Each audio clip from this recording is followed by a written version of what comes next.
This is a 1994 Acura NSX, and it isn't especially cool, but I remember back in the day when this thing came out, it was an Acura. I've borrowed this Legend here in Southern California from Lexus, but in 1993, the Legend lineup expanded to include a coupe.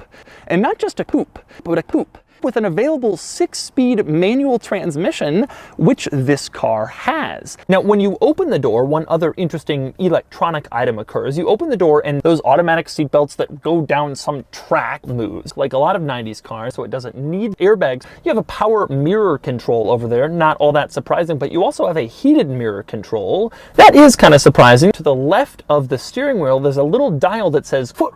Next up in the gauge cluster itself, pretty standard 90s Japanese car gauge cluster, nothing particularly unusual. Next we move on to my very favorite quirk of this car, and that would be the clock. If you look at the climate controls, you'll notice there is no buttons, but of course I will now get in, since that's what I do. And actually, it's not all that difficult to get in to the back of the Legend Coupe.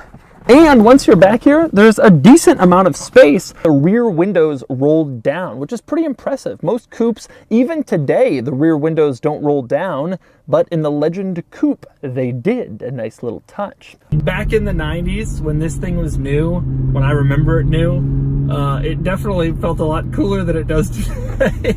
Added up, and the Doug score is 43 out of 6.